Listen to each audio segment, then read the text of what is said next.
tal? ¿Cómo están? Bienvenidos a Café Nación, el podcast que usted estaba esperando. Estamos en nuestro canal de Tribuna SB.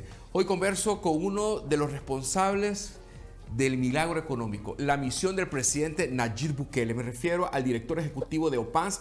Él es el licenciado Luis Rodríguez, con amplia experiencia en el servicio público y ahora está como director ejecutivo de la OPANS. Don Luis, qué gusto para mí saludarlo. Bienvenido a nuestro programa. Gracias, José Luis. Aquí estamos a la orden. Es importante verlo y sobre todo conocer ese dinamismo con que ha empezado el 2025 y una proyección para el quinquenio de más de 8,000 millones de dólares. Sí. Bueno, básicamente digamos, la gran dirección de todo la establece el presidente de la República. El 1 de junio, ya en su discurso, él dice, bueno, vamos a la economía y vamos a pelear por el milagro económico. Evidentemente han habido una serie de hechos anteriores, ¿verdad? en la primera gestión del presidente, que obviamente nos dejan condiciones mejores como para poder empezar todo un proceso de eficiencia, de atracción a la inversión y fomento de la inversión. Básicamente podemos hablar desde el tema de la seguridad, la inversión pública, y evidentemente el inicio de el orden de la casa en cuanto al tema financiero país, que hoy se están viendo los resultados con el Fondo Monetario, con la baja de riesgo internacional que ahora tiene El Salvador, que evidentemente son cosas que toman tiempo, cada una tiene sus características, pero pues gracias a Dios todas, digamos, han iniciado bien en el año 2024, en el segundo semestre. Luego de eso, pues OPAMS, pues detectamos que era un polo muy importante para la inversión, por un lado para liberarla, puesto que muchos procesos de permisos, autorizaciones, etcétera, pasan por ahí. Por otro lado, que tiene una ventana muy importante que hay que aprovechar, que es con los inversionistas, y por otro lado que nos permita también todo un proceso de planificación, recuperación, replanificación de ciertas zonas en el área metropolitana, que nos permite ordenar las cosas en su momento, en su tiempo, y acompañados del sector privado. Licenciado Rodríguez, usted está haciendo como lo imposible sea posible. Estamos hablando de 2 rascacielos con incentivos fiscales por 15 años, entiendo. Sí. Y ya está en ejecución. Entiendo que son 2 torres. Y quiero saber cómo se logra eso. Bueno, pues primero una iniciativa del presidente que nosotros acompañamos y llevamos a la Asamblea Legislativa a presentarla, digamos, y a establecer todas las justificaciones técnicas de por qué sí se puede. Eso en la Asamblea nos lo aprueba, creo que el 23 de septiembre más o menos. Durante ese tiempo, pues fuimos sentándonos uno a uno con el sector privado, digamos, con inversionistas que sabíamos que podían trabajar en esto y que tenían, digamos, el músculo financiero, y tenían también, pues, el músculo de ejecución con una obra de estas dimensiones. Comenzamos una serie de modificaciones en proyectos que ya se tenían, que se pudieran llevar a 35 niveles, de hecho una va para 37. Comenzamos con todo el apoyo en ese sentido, estudios complementarios de mercado, estudios complementarios urbanos, todo el tema de sentarnos con algunos miembros de las juntas directivas para expresarles el acompañamiento, todo lo que nosotros podíamos apoyar al respecto. Eso fue, digamos, el septiembre a octubre, a noviembre, a diciembre, justamente antes de salir a vacación. Ambas juntas directivas de las 2 empresas autorizaron la edificación de más de 35 niveles. Se nos comunicó, digamos, en esos días, y en enero, prácticamente el segundo día que nosotros regresamos, pues ya comenzamos las reuniones, un poco para entender ya cómo ellos lo han aterrizado, algunos cambios, digamos, sobre todo en el uso mixto de estas edificaciones, en el tema de las franquicias complementarias, qué es lo que se puede hacer. Y básicamente pues estamos ya a unos pasos de iniciar los trámites internos dentro de OPAMS, digamos, en lo que se termina en este ajuste. Ahora, ¿qué ha pasado en enero? Han surgido también 2 iniciativas adicionales de edificación de más de 35 niveles, donde obviamente están empezando, digamos, todo el tema de diseño, zonas, etcétera, que igual los estamos acompañando. Ya llevamos 4 y el presidente anuncia hace unos días la Torre Tether, que es otro proyecto pues que se adiciona. En total son 5 torres en 3 meses. Es decir, es una iniciativa bastante acelerada que hemos ido nosotros acompañando y liderando con el sector privado. Muy pocas personas saben el estilo que tiene el presidente para trabajar y sobre todo para que las cosas puedan funcionar. Sí. Desde que usted ha llegado a la OPAMS ha utilizado la palabra eficiencia. Correcto. ¿Puede explicarme un poco cuál es su formación académica, licenciado? ¿Y cómo ha transitado usted en el sector privado, en el sector público? Porque pareciera ser que usted ha hecho un buen clic y hay resultados. Sí, bueno, mi formación académica es diseño gráfico. Esa es mi profesión. Tuve un periodo de más o menos unos 10 años en el sector privado. Me especialicé en mercadeo y en construcción de marcas. Luego de eso pues entro ya al sistema público, y ya en el 2018 pues decidimos con el presidente emprender este proyecto que él tenía. Específicamente me correspondió una estructuración base del Plan Cuscatlán, la creación junto con él y con su hermano Karim de los grandes proyectos de inversión pues que hoy están en ejecución.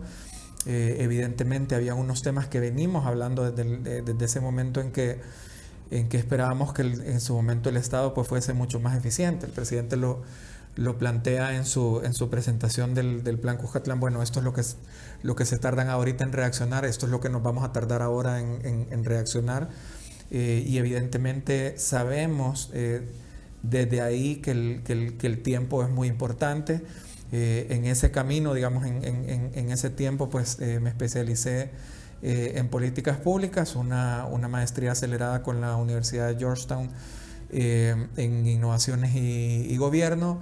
Luego otra maestría hace un par de años en filosofía política y economía, y un par de especializaciones con la Universidad de Cambridge en administración de proyectos complejos y con la Universidad de Oxford en proyectos de innovación.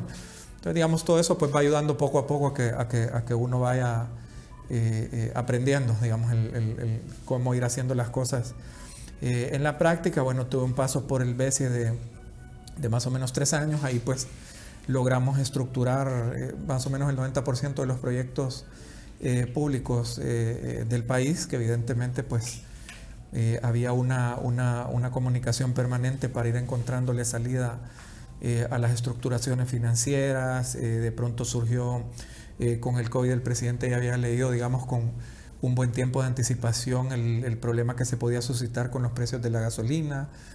Pues activamos un fondo para colaborar con eso. Hubo un cambio de prioridades en el tema educativo, que fue bueno, hasta el COVID. Los niños están en su casa, vámonos por el tema de las computadoras. Ayudamos también a financiar el programa de enlaces.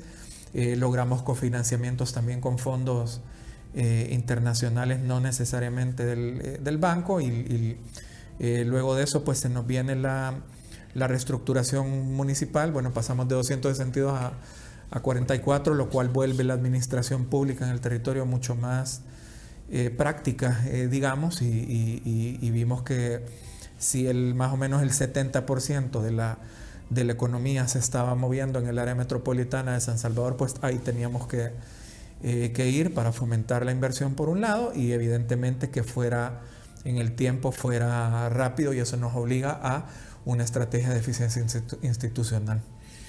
Licenciado Rodríguez, ¿será la OPAMS su desafío más grande que ha tenido en su vida?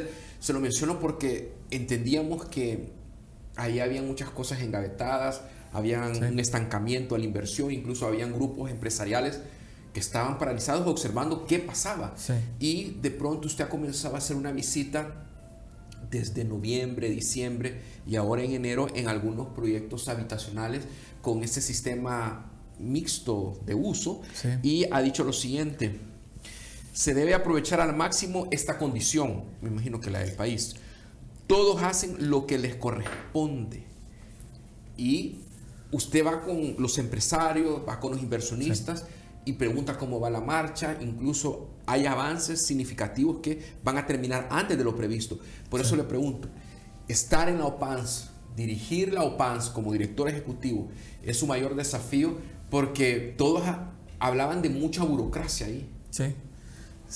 De hecho, cuando cuando entramos, evidentemente había un reto importante de ir liberando la inversión. Eso pues está amarrado a las ataduras de la burocracia, muy bien mencionado. Básicamente entramos en un proceso de una serie de reestructuraciones, tanto internas como de dotar a un personal que técnicamente es muy bueno y tiene las competencias, pero que tenían herramientas del siglo pasado. Y si uno quiere que la maquinaria funcione, pues tiene que dotarla de lo suficiente. En cuanto a desafío, bueno, en lo personal, pues he tenido diferentes. Creo que al momento de entrar con el presidente como comisionado de proyectos estratégicos, teníamos un desafío muy importante, puesto que el país no estaba pensando en grande y no estaban pensando los gobiernos en proyectos grandes y de alto impacto, y que comenzáramos a ir complementando uno con otro para ir ya creando una red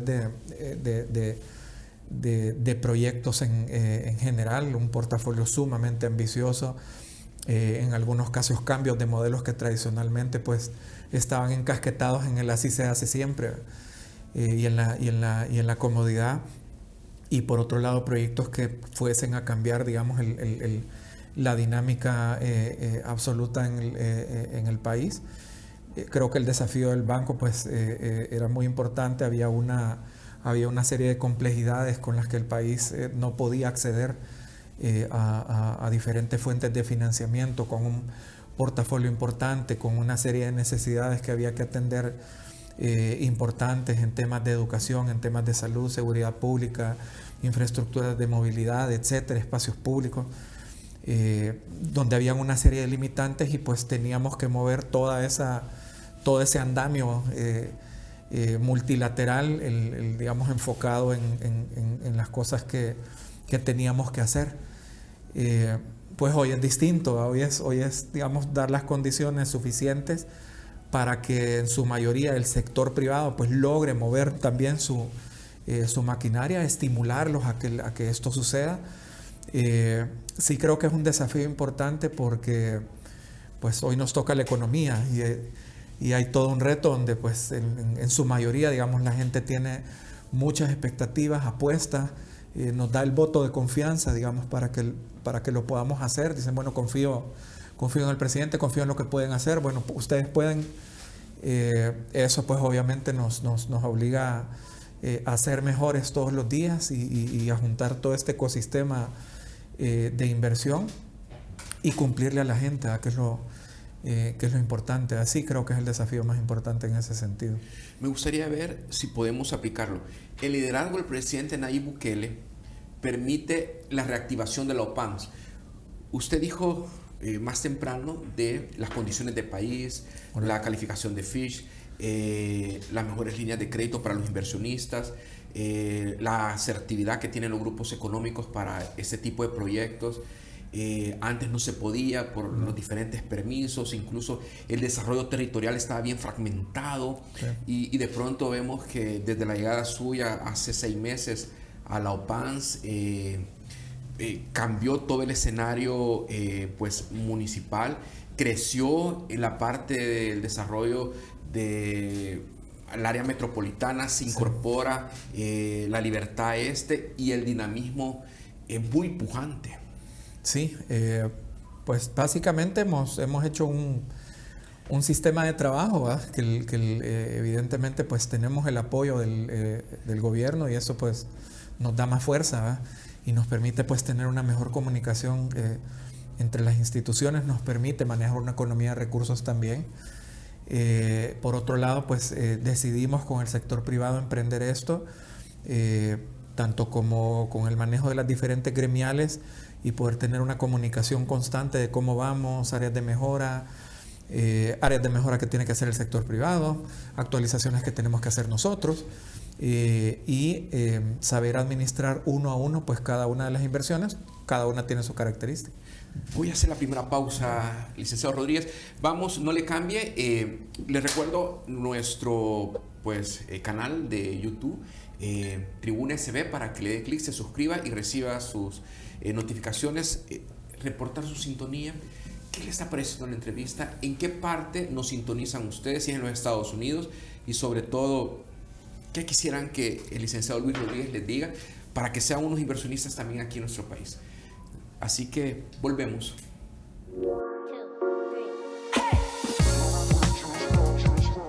Gracias por estar con nosotros. Esto es Café Nación del podcast en el canal Tribuna SB. Continuamos conversando con el director ejecutivo de la OPANS.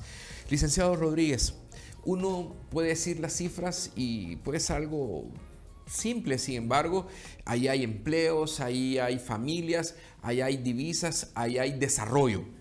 Lo decía el padre Bisate, crecimiento económico con desarrollo.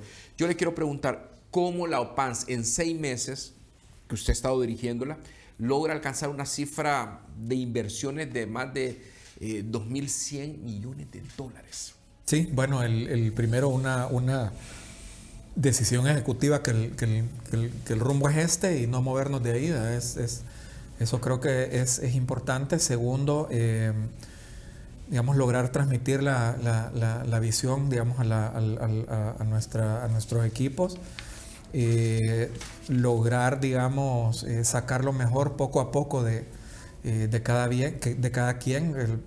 En lo personal hablábamos, bueno, es un reto, sí.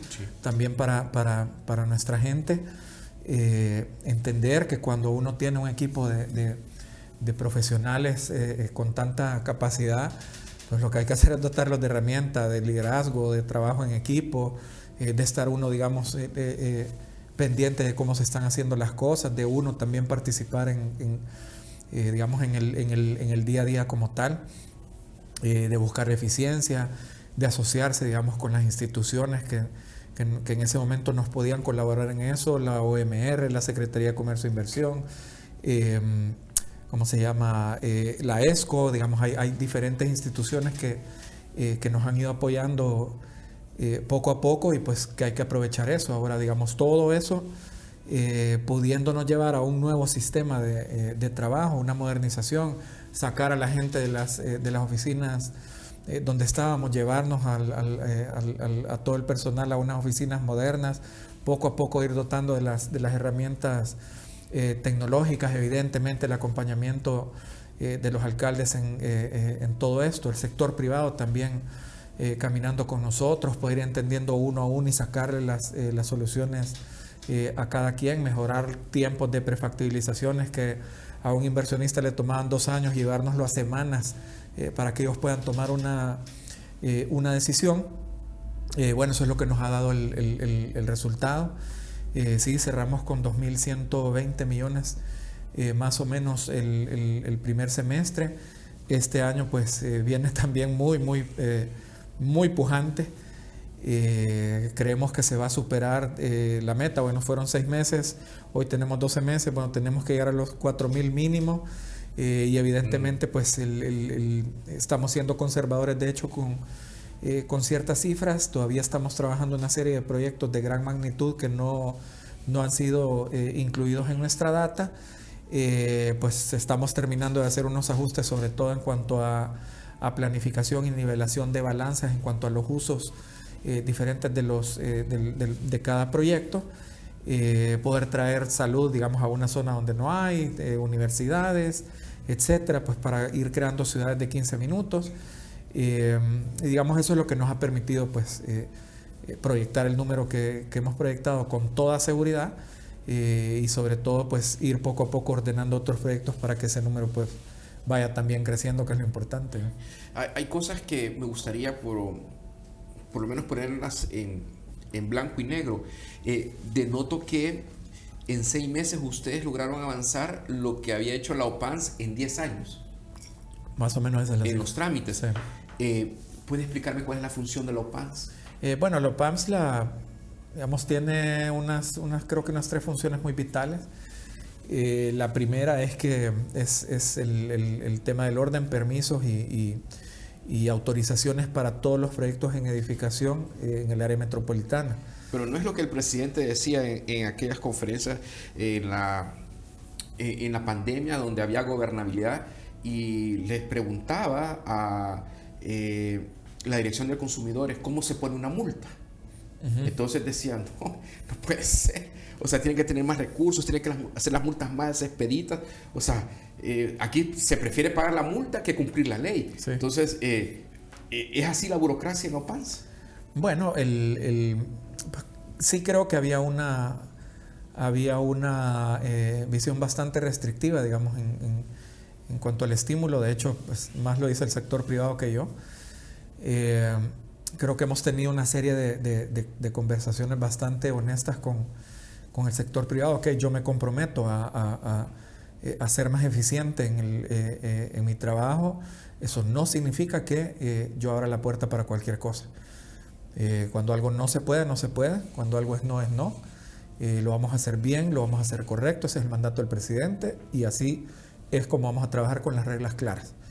Teniendo las reglas claras e ir dando resultados poco a poco, en tiempos, en liberación de proyectos, en estímulo a que saquen del portafolio y de sus archivos otros proyectos que estaban guardados, lograr que de un proyecto sacan 3 o un monto 3 veces mayor para otras cosas, pues es parte del acuerdo que hemos estado trabajando hasta el momento con el sector privado en general.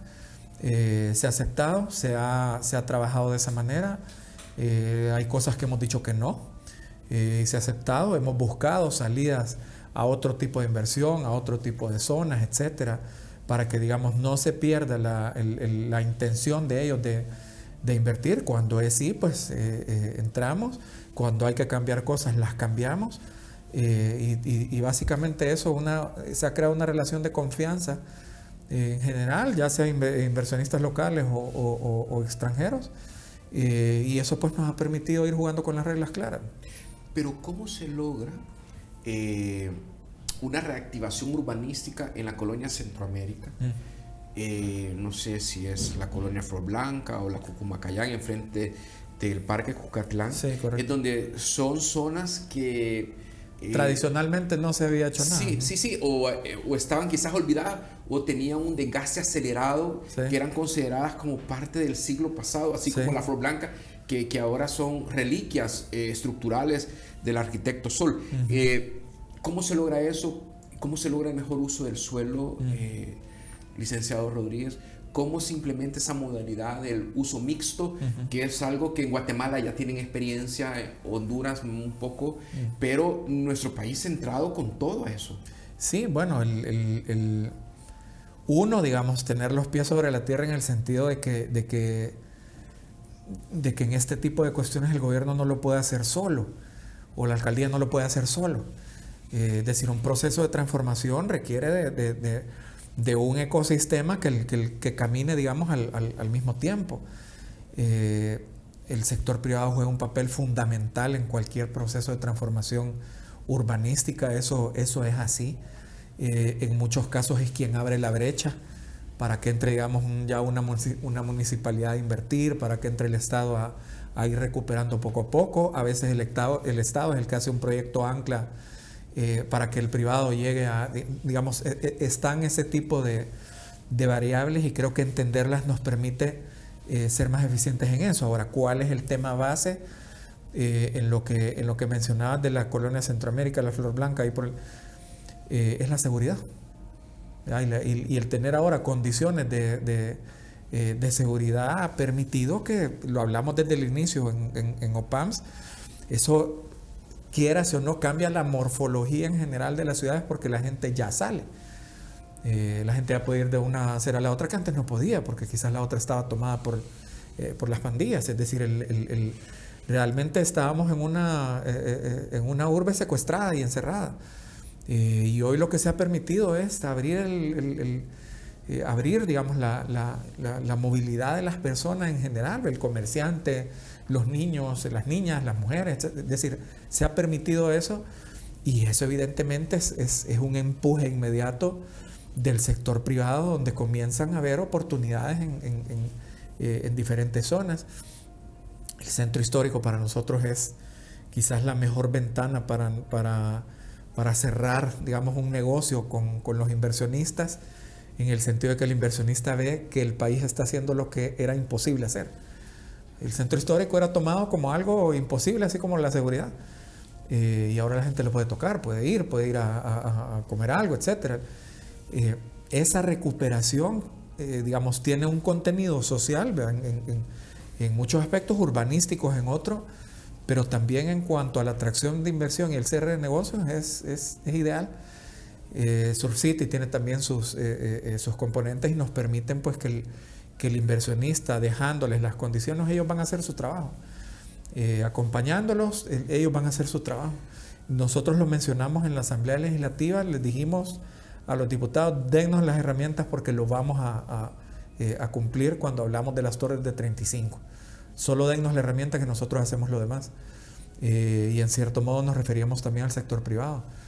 En ese caso, que aparezca una torre en la colonia Centroamérica, justamente olvidada, abandonada, descuidada, etcétera, tomada, eso va a ir permitiendo poco a poco que otros desarrollos se den, que la alcaldía intervenga junto con el sector privado en los parques que están en esa zona, que eran muy bonitos. Y evidentemente entender que aquí vamos todos en este proceso nos permite hacerlo de manera más acelerada. Cuando ustedes hacen estudios de mercado, o cuando están los inversionistas y estas torres en la colonia Centroamérica, en la colonia Flor Blanca, uno se pregunta: ¿hay mercado para ellos? Se lo digo porque hay una clase media que ha estado olvidada, ha estado quizás adormecida, e incluso hasta vemos que hay otra generación en la zona oriente, aquí por Soyapango y Lopango, que también van a tener un desarrollo urbanístico extraordinario acorde a las condiciones del país. Correcto. Pero uno se pregunta: ¿para quiénes son esos apartamentos? ¿Quiénes son los que han mostrado interés? ¿Quiénes tienen capacidad para acceder a ellos? Sí, bueno, hay un poco de todo. Evidentemente quizás hay un mercado inmediato, digamos, que está muy marcado, se enfoca mucho en clase media, incluso hacia arriba.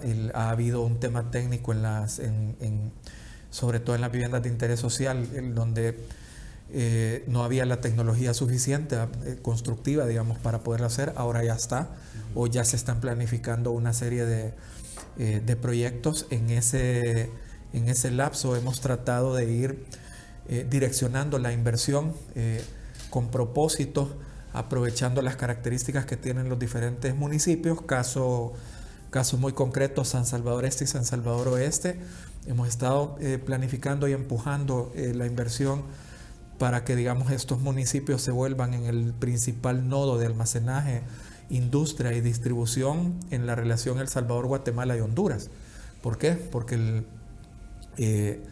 la inversión pública que se ha hecho en sistemas carreteras y bypasses, y la modernización de las aduanas en las fronteras hacia estos países permiten que El Salvador sea mucho más eficiente en logística para empresas internacionales que ya se están moviendo para acá, ya están llevando sus operaciones logísticas en estos municipios. Ok, el 46% de nuestros proyectos de inversión actualmente son en logística, almacenamiento. ¿Qué es lo que sigue? La gente llega a trabajar, la gente comienza este proyecto a ir generando empleo y dinamismo, que sigue vivienda. Ok, entonces comenzamos a trabajar ya con los privados, ya una serie de formatos de vivienda donde pues logremos llegar, digamos, a todo el mercado meta. Se hablan 700 metros. Sí, de hecho digamos, son cosas que hemos estado empujando en ese sentido, y digamos poco a poco se van viendo, poco a poco van caminando. Obviamente ahora estamos ya con una serie de reuniones también con el sector financiero, puesto que también hay un amarre financiero con cada uno de los proyectos de inversión. Y buenas condiciones por la calificación del país, el riesgo, exacto, todo eso nos y la ayuda. Disponibilidad de crédito que se ha habilitado. Todo eso nos ayuda y hay que aprovecharlo. Y la figura del presidente. Exacto, es decir, lo que hablábamos hace un inicio, bueno, ha tomado tiempo ordenar la casa en este sentido, ha tomado tiempo lograr la calificación que se tiene ahora y va a ir mejorando. Hasta en el Foro Económico de Davos han mencionado al presidente Nayib Bukele entonces, como un referente. Entonces eso obviamente da mejores condiciones financieras con la banca para poder apalancar tanto proyectos de alta gama, así como proyectos, digamos, mucho más cómodos. Ambas cosas se están viendo, ambas cosas estamos trabajando con el sector financiero en general, y el objetivo es, como decimos, así como trabajamos con Casalco o con otras gremiales, pues con ellos también tenemos que ir caminando al mismo ritmo. Licenciado Rodríguez, le quiero agradecer la oportunidad que me ha dado de conversar con usted, de ver lo dinámico que es prácticamente la OPANS. Están estrenando un local de acuerdo a las condiciones que se requiere para este tipo de desafíos, para este tipo de trabajo. Y que merece nuestra gente también. Y de resultados, sí, obviamente. Sí. Usted está ahí con el sector privado que está invirtiendo local. Y bueno, y el guatemalteco que poco a poco se está acercando también. Sí, también hay ya de otros países. Ahorita la dinámica va creciendo. Todos los días recibimos inversionistas y así va a ser por un muy buen rato. Qué bien.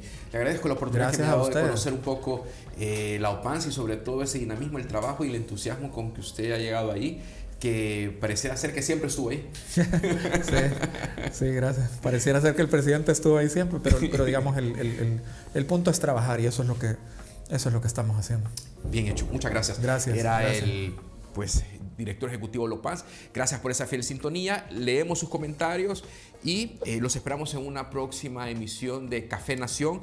Ya en el mes de febrero vamos a estar más cerca de ustedes y en transmisiones en vivo. Gracias. Hasta la próxima, si Dios así lo permite.